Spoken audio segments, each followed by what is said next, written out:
واللہ ما طلعت شمس ولا غربت.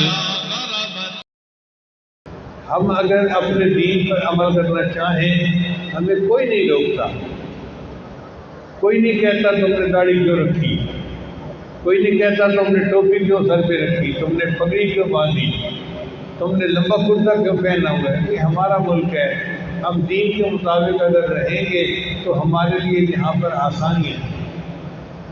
بیرون ملک میں ایسا نہیں ہو. رشیا میں جب رشیا نے مسلمان ریاستوں پہ قبضہ کر لیا تو اس نے وہاں قانون بنا دیا کہ کوئی بندہ جس کی داڑھی کالی ہوگی وہ اس کو داڑھی رکھ ہی نہیں سکتا. داڑھی رکھنے کے لیے سفید داڑھی کا ہونا شرط کر دیا، اور کوئی لڑکی جس کی شادی نہیں ہوتی وہ سر کے اوپر کپڑا نہیں رکھ سکتی. نتیجہ کیا ہوا کہ کنواری لڑکیاں سب ننگے سر پھرتی تھیں. اور پھر اس نے کہا کہ ڈھیلا ڈھالا لباس نہیں پہن سکتے، چنانچہ وہاں کے علماء کو بھی پینٹ شرٹ پہننی پڑی. اب آپ بتائیے کہ عالم ہو اور اس کو قانون کی مجبوری کی وجہ سے داڑھی کٹوانی پڑے اور پینٹ شرٹ پہننی پڑے تو کیا دین کا مزہ ہے.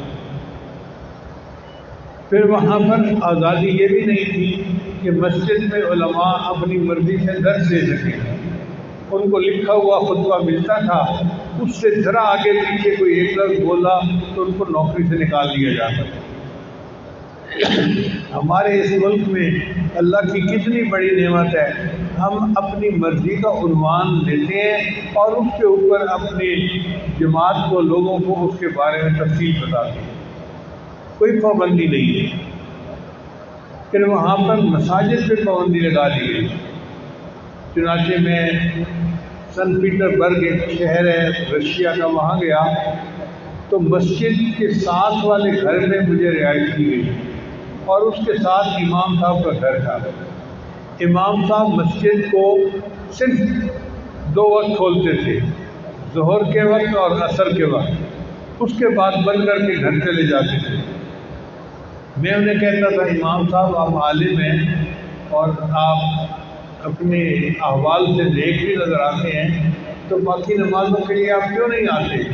اس نے کہا جی حکومت نے پابندی لگائی ہوئی ہے کہ مغرب عشاء اور فجر اندھیرے کی نمازیں ہیں اور اندھیرے میں مسجد نہیں کھول سکتے.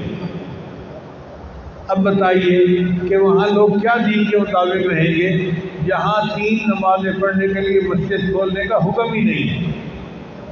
ہمارے ہاں اللہ کے فضل سے مسجدیں 24 گھنٹے کھلی رہتی ہیں، دن ہو رات ہو. کوئی بندہ کسی وقت مسجد میں آئے اور عبادت کرنا چاہے تو اس کو عبادت کرنے کا حق حاصل ہے.